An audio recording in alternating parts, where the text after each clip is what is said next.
दो क्रमागत धनात्मक पूर्णांक ज्ञात कीजिए जिनके वर्गों का योग 365 हो। तो स्टार्टिंग में हमें दिया है कि दो क्या होने चाहिए, क्रमागत होने चाहिए।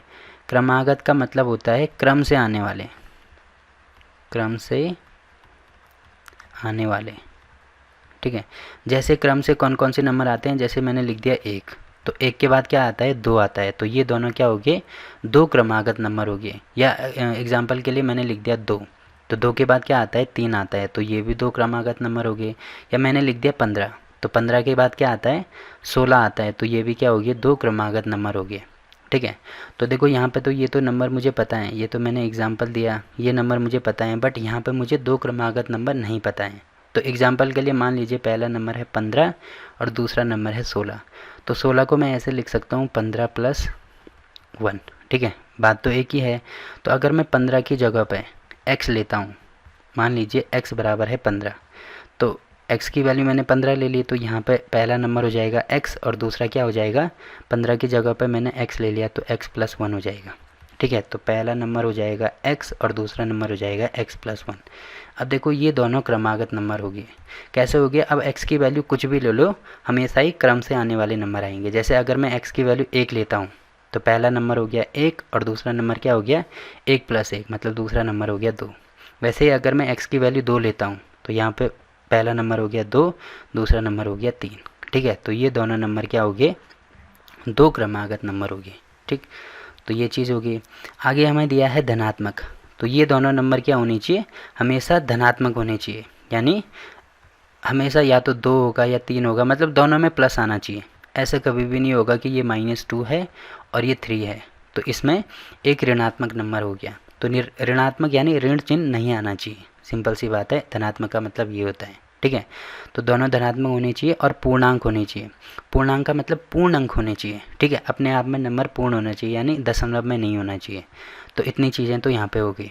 आगे दिया है जिनके वर्गों का योग, किनके वर्गों का योग, ये जो धनात्मक नंबर हमें दो दिए हैं इनके वर्गों का योग।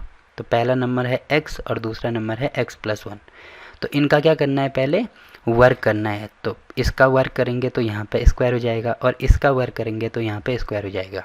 तो दोनों का वर्ग कर दिया, का योग वर्ग कर दिया, उसके बाद क्या करना है, जोड़ना है। योग कितना आ रहा है, 365 के बराबर आ रहा है। ये हमने क्या कर दिया, इसको इक्वेशन में कन्वर्ट कर दिया। तो अगर मैं इसको इक्वेशन 1 मानता हूँ, तो अब मैं इसको सॉल्व करूँगा। तो कैसे सॉल्व करेंगे, यहाँ पे है x² प्लस, देखो x प्लस यहाँ पे क्या है, x + 1 या x + y का होल स्क्वायर, ये फार्मूला लगा देंगे, ठीक है। तो क्या होता है, x² + y² + 2xy, तो ये फार्मूला यहाँ पे लग जाएगा। तो पहले होगा x का स्क्वायर, उसके बाद ये जो नंबर है इसका, तो 1 का स्क्वायर तो 1 ही होता है, प्लस 2 × x है यहाँ पे x और y है यहाँ पे 1, तो ये हो जाएगा बराबर 365। तो ये हो गया x² यहाँ पे भी है, यहाँ पे भी है, तो ये हो जाएगा 2x² प्लस यहाँ पे 1, इनको गुणा करेंगे तो यहाँ पे क्या है, 2 × 1, तो 2 ही होगा, साथ में x है, तो ये हो जाएगा 2x बराबर 365।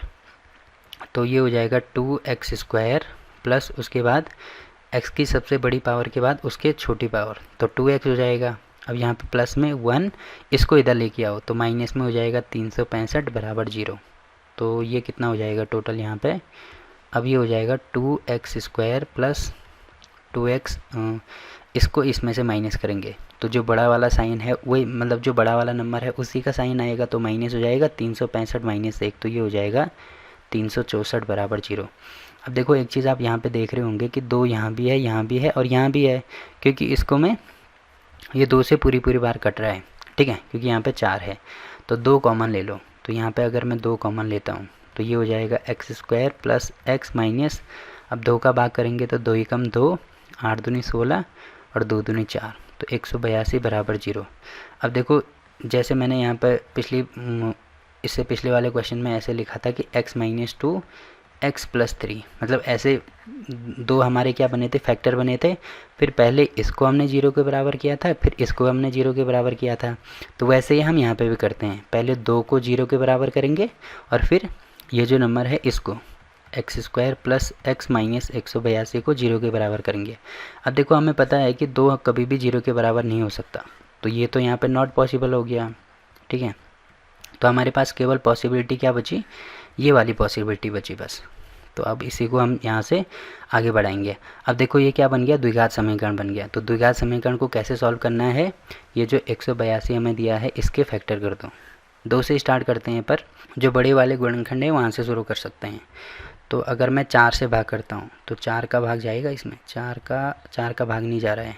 182 में किसका जाएगा, 2 से ही स्टार्ट कर दो। तो यहाँ पे 2 होगा, फिर यहाँ पे 9, फिर 91 ही हो रहा है, फिर किसका जाएगा, 13 का जाएगा। ये तो मैंने पिछले वाली क्वेश्चन में भी कर दिया था। तो 13 7 91, यहाँ पे होगा 7 और यहाँ पे तो 1 हो रहा है 7 दूनी 14 गुणा 13।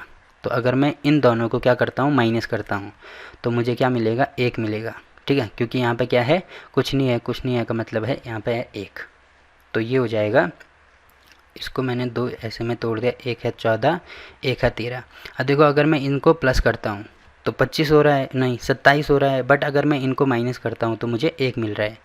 तो ये कर दिया मैंने 14x माइनस 13x। तो अगर मैं इनको माइनस करूँगा तो यहाँ पे मुझे प्लस x ही मिलेगा। ठीक है, तो ये फैक्टर हो गया इसके।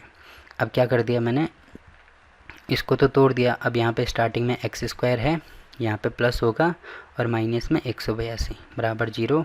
यहाँ से x कॉमन, तो x प्लस 14, यहाँ से माइनस 13 कॉमन, तो यहाँ पे x माइनस यहाँ पे हो जाएगा 14। माइनस नहीं होगा क्योंकि माइनस चाहिए मुझे, तो यहाँ पे मुझे प्लस करना होगा, तब माइनस प्लस का माइनस हो जाएगा। ठीक है, x प्लस 14 x प्लस 14, तो x प्लस 14 x माइनस 13 बराबर 0। तो x बराबर 1 तो आ रहा है 13 और 1 आ रहा है, इसको इधर लेके आएंगे तो माइनस 14 हो जाएगा। ठीक है, यहाँ पे हो रहा है माइनस 14 और यहाँ पे हो रहा है x बराबर 13। तो ये हमारे आंसर हो जाएंगे। अब देखो स्टार्टिंग में हमें ये चीज़ भी दी है कि हमें क्या होना चाहिए, हमारे जो नंबर हैं वो क्या होने चाहिए, क्रमागत और धनात्मक नंबर होने चाहिए। तो देखो धनात्मक नंबर तो कौन सा है इसमें, ये तो माइनस है, मतलब ये तो नहीं होगा क्योंकि ये धनात्मक नंबर नहीं है। तो धनात्मक नंबर कौन सा है, केवल 13 है। इसका मतलब 13 हमारा क्या हो जाएगा, आंसर हो जाएगा। तो x की वैल्यू हमने क्या मानी थी, देखो यहाँ पे हमने माना था 2 क्रमागत पूर्णांक। मान लीजिए पहला x है, दूसरा x प्लस 1 है। तो पहला x बराबर 13, तो अगला क्या हो जाएगा, x प्लस 1, मतलब 13 प्लस 1 बराबर हो जाएगा 14। तो 13 और 14 हमारे आंसर हो जाएंगे। ठीक है।